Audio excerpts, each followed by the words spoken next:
జాతీయవాద జర్నలిజానికి అసలైన వేదిక నేషనలిస్ట్ హబ్ ని సబ్స్క్రైబ్ చేసుకోండి. నోటిఫికేషన్స్ కోసం బెల్ ఐకాన్ పై క్లిక్ చేయండి. జార్ఖండ్లో ఏం జరుగుతుందో మనం డిస్కస్ చేయాలి సురేష్ గారు.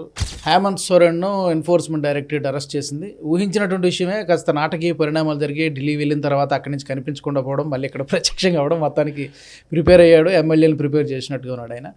వాట్ నెక్స్ట్, ఏం జరగబోతుంది జార్ఖండ్లో? చూస్తున్నాం కదా, ఆల్రెడీ ఇంకో సోరెన్ గారు వస్తున్నారు. చంపాయ్ సోరెన్. మేబీ మన ఎపిసోడ్ పబ్లిష్ అయ్యే టైంకి అది ఏం చెప్పలేము. ఇప్పుడు లేటెస్ట్ ఇప్పుడు ఈ రికార్డింగ్కి వస్తున్నప్పుడు ముందే నేను చూసినప్పుడు ఏదో ఈ ఎమ్మెల్యేలు కనిపించకపోతారని భయపడి తెలంగాణకో లేకుంటే రాజస్థాన్కి తీసుకెళ్దామో లేకుంటే మధ్యప్రదేశ్ తీసుకెళ్దామో అనుకుంటున్నారంట వీళ్ళు. క్యాంపు పెడుతున్నా అక్కడ అని చెప్పేసి. సో ఏం జరుగుతుందో అందరికి తెలుసు. ఎందుకంటే ఈ జేఎంఎం అనేది జార్ఖండ్ ముక్తి మోర్చా అంటే ఫస్ట్ టైం కాదు కరప్షన్ కేసు. మనకు గుర్తుంటుంది, పార్లమెంట్లో కూడా వీళ్ళు లంచం తీసుకొని క్వశ్చన్లు అడిగారు, లంచం తీసుకొని ఓట్లు వేశారు. ఆ డబ్బు తీసుకొని బ్యాంకులో కూడా వేసుకున్నారు వీళ్ళు. దాంతో పట్టుబడ్డారు వాళ్ళు. ఎందుకంటే అది ఒక బ్యాక్వర్డ్ ఏరియా ఉండే, కానీ మినరల్స్లో చాలా రిచ్. కోల్ కానివ్వండి, ఐరన్ ఓర్ కానీ చాలా రిచ్ అన్నమాట. సో అక్కడ మీకు అన్నిట్లో స్కామ్ ఉంటుంది, ఏది ముట్టినా స్కామ్ ఉంటుంది. ఎందుకంటే ఉన్నది పేదోళ్ళు, చాలా పేదోళ్ళు. ఇదేమో ఇట్లా ఇటు పక్కన పొలిటీషియన్స్ 100 కోట్లు, 200 కోట్లు, 300 కోట్లు చిల్లర్లాగా మాట్లాడతారు. అక్కడ ఏదో మనం 10 రూపాయలు మాట్లాడుతాం, అక్కడ 100 కోట్లు మాట్లాడతారు వాళ్ళు. కరప్షన్ అంత డీప్ రూటెడ్ ఉంది. అది ఏదో నిన్న మొదలైంది కాదు. అది మనం ఆయన వాళ్ళ ఫాదర్ కూడా తెలుసు, షిబు సోరెన్ టైం నుంచి స్టార్ట్ అయింది ఇదంతా. దానికన్నా ముందు కూడా ఉండే స్కామ్లు. నేను చెప్పినట్టు పార్లమెంట్లో నరసింహరావు గవర్నమెంట్ని వీళ్ళే బచాయించారు అప్పుడు. సో ఈ సోరెన్సే చేశారు అప్పుడు పని. సో ఇట్లాంటి పరిస్థితుల్లో అక్కడ జరిగిన ఈ ఈడీ రేడు, ఈయనకు ఆల్రెడీ 8 సార్లు సమన్స్ ఇచ్చారు, ఒకసారి వెళ్ళాడు. భయం ఏంటి? అదే సుప్రీంకోర్టు కూడా మొన్న కూడా కేరళ హైకోర్టులో ఒక కేసు ఇట్లనే వచ్చింది. ఈడీ వాళ్ళు సమ్మన్స్ ఇష్యూ చేశారని చెప్పి అక్కడ ఉన్న కేఎస్ఐడిసి అని చెప్పి వాళ్ళొక పిటిషన్ ఇచ్చారు, Kerala state industry development corporation. మాకు సమ్మన్స్ ఇస్తున్నారు ఈడీ వాళ్ళంటే హైకోర్టు అడిగారు, కేరళ హైకోర్టు జడ్జి అడిగాడు, మీకు ఏంటి భయం? సమ్మన్స్ ఇచ్చాడు, మీరు వెళ్ళి వాళ్ళు అడిగిన ప్రశ్నకి జవాబులు చెప్పండి, అయిపోతుంది కదా. ఈయన 8 సార్లు అవాయిడ్ చేశారు. మొన్న 3 రోజుల నుంచి కనిపించకపోయింది. ఎక్కడో ఒక ముఖ్యమంత్రి కనిపించాడు. నేను అదే అన్నాను, ఇంకో డిబేట్లో మాట్లాడుతూ అదే అన్నాను, ఆయనకి ఇంత సెక్యూరిటీ ఉంటుంది, నెక్సల్ ఏరియా అది, ఇంత సెక్యూరిటీ ఉన్న మనిషికి ఎక్కడ పోయాడో ఎవరికి తెలియదా? ఈ టెక్నాలజీ ఉన్న రోజుల్లో వాళ్ళ పోలీసు వాళ్ళ దగ్గర ఫోన్ ఉంటుంది, ఆ ఫోన్ ట్రాక్ చేస్తే ఏ లొకేషన్లో ఏ టవర్లో ఉన్నారు ఈజీగా తెలిసిపోతుంది. ఆయన ఫోన్ ఆఫ్ చేసి పెడితే కూడా విచిత్రం. ఇది విచిత్రం. ఒక ఎక్స్క్యూజ్, ఆయన కనిపించలేదు, ఎక్కడ పోయిండో తెలియదు. సో ఇట్లాంటి పరిస్థితుల్లో జార్ఖండ్లో ఇప్పుడు ఏమంటారంటే బీజేపీ వాళ్ళకి ఆశ చేపించారు. బీజేపీ నేను ఇప్పుడు మాట్లాడుతున్నా, నిన్న కూడా ఒక ఇంగ్లీష్ ఛానల్ డిబేట్లో రాత్రి అదే చెప్పాను నేను.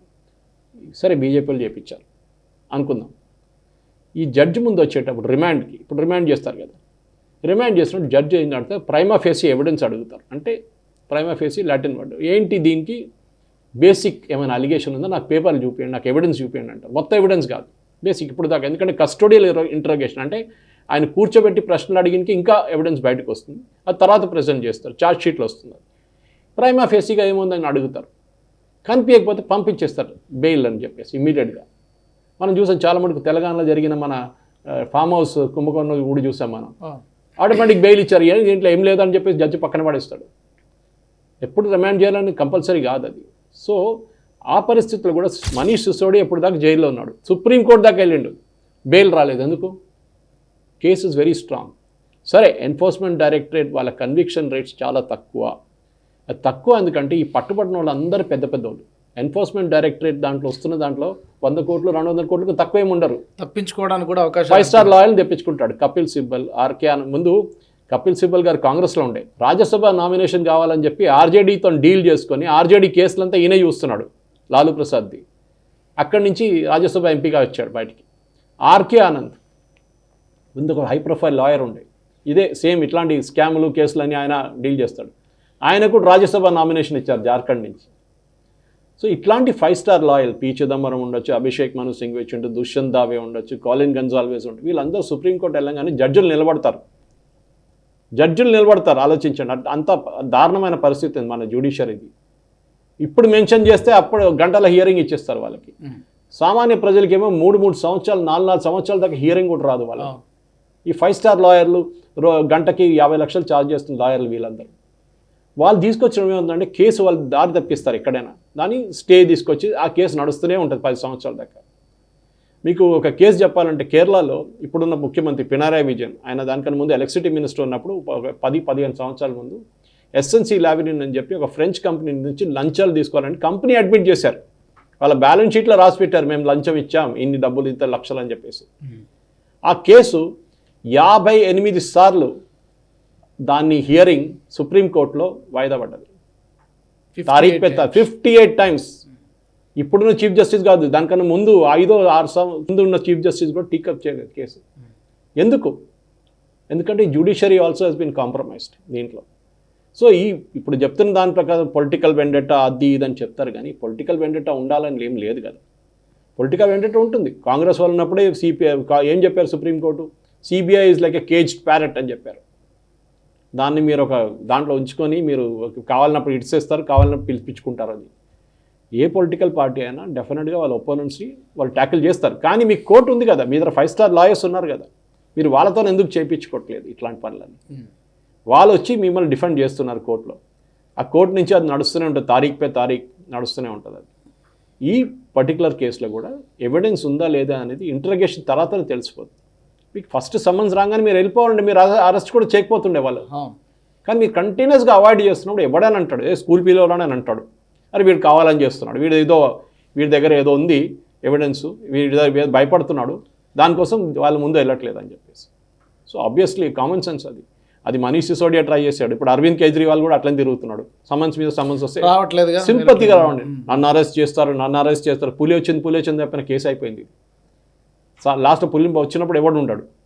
విచారణకు రాకపోవడం అనేది ఎలా తీసుకుంటారు సార్? యాక్చువల్గా ఇప్పుడు ఇక్కడ కేజ్రీవాల్ కావచ్చు, కవిత కావచ్చు, అది కోర్టు పరిధిలో ఉంది కాబట్టి మేము రాంబో అని ఇప్పటికే 1-2 సార్లు చెప్పినట్టున్నారు కేజ్రీవాల్. దానికి ఏమైనా యాక్షన్ ఏమి ఉండదా? అదే అంటున్నాను. సో మీరు 1 సారి 2 సార్లు 3 సార్లు వెయిట్ చేస్తారు. తర్వాత జడ్జి ముందు ఇంకా వెళ్ళలేదు. ఇది ఎన్ఫోర్స్మెంట్ డైరెక్టరేట్ లెవెల్లోనే ఉంది. ఇది వాళ్ళు 3, 4, 5 సార్లు వెయిట్ చేస్తారు. దాని తర్వాత వాళ్ళు కూడా వెళ్ళి పట్టుకుంటారు, ఇక వేసుకుంటారు వాళ్ళు. ఎందుకంటే పిలిస్తే రాకపోతే మమ్మల్ని తీసుకొచ్చి మిమ్మల్ని చైర్ టేబుల్ వేసుకొని కూర్చోబెట్టి ప్రశ్నలు అడగాల్సిందే.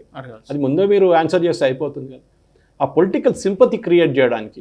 కానీ జార్ఖండ్లో ఏమైందంటే ఆయన అనుకున్నాడు ఆయన సతీమణిని ముఖ్యమంత్రి చేద్దాం అనుకున్నారు, అది జరగలేదు. అక్కడ ఒక పెద్ద గొడవ ఉంది. అది కాకుండా కాంగ్రెస్ ఎమ్మెల్యేలు చాలా రోజుల నుంచి ప్రొటెస్ట్ చేస్తున్నారు, ఈయన చాలా ఆయన ఇమేజ్తో మా ఇమేజ్ కూడా దెబ్బతిన్నది, వీళ్ళతో పొత్తు పెట్టుకోవద్దు అని చెప్పి కాంగ్రెస్ వాళ్ళు గొడవ చేస్తున్నారు అక్కడ. అది ఇంకో పక్క. ఇప్పుడు చూస్తున్నాం మనం ఇవాళ రికార్డింగ్ నడుస్తున్నప్పుడు వస్తున్న న్యూస్ ఏంటంటే దాని నుంచి ఇంకా ముందుకెళ్ళి వీళ్ళు ఎక్కడికో తీసుకెళ్ళిపోతారంట, తెలంగాణ తీసుకెళ్ళిపోతారంట, అక్కడ ఉంచుకుంటారంట. వీళ్ళని చూడాల్సింది మనం. అంటే మళ్ళీ రిజార్ట్ పాలిటిక్స్ మొదలవుతుంది. తమిళనాడులో చూసాం మనం, కర్ణాటకలో చూసాం మనం, రాజస్థాన్లో చూసాం మనం. ఇది ఇప్పుడు జార్ఖండ్లో కూడా జరగబోతుంది. కానీ బహుశా నా అంచనా ప్రకారం బీజేపీ ఈసారి దాంట్లో దీంట్లో పుల్లలు పెట్టారు వాళ్ళు. ఎందుకంటే వాళ్ళు ఆల్రెడీ బీహార్ చేసుకున్నారు, హ్యాపీగా ఉన్నారు. ఇంకెందుకు ఇది తీసుకొని ఇంకో గొడవ ఎందుకు అని చెప్పేసి ఇడిచేస్తారు. మ్యాక్సిమం ఏం చేస్తారంటే అసెంబ్లీని సస్పెండెడ్ యానిమేషన్లో పెట్టేస్తారు, అంటే డిజాల్వ్ చేయరు. గవర్నర్ ఏమంటారు, ఇది ఒక పొలిటికల్ ఇన్స్టెబిలిటీ ఉంది, ఈ వచ్చిన గవర్నమెంట్ కూడా ఉంటుందో లేదో తెలియదు అని చెప్పి సస్పెండెడ్ యానిమేషన్లో 6 నెలలకు పెట్టేస్తారు. అది ఎక్స్టెండ్ చేసుకోవచ్చు, అంటే ప్రెసిడెంట్ రూల్ లాగా. అది వచ్చే ఎలక్షన్ దాకా ఉంటుంది. వచ్చే ఎలక్షన్ తర్వాత రిజల్ట్స్ వచ్చిన తర్వాత ఎనీవే గవర్నమెంట్ పడిపోతుంది. దాని తర్వాత కొత్త ఎలక్షన్ పెడతారు వాళ్ళు. సో జార్ఖండ్ జరగబోయేది నా పొలిటికల్ ఒక థాట్ ప్రాసెస్ ప్రకారం ఇదే జరగబోతుంది అంచనా.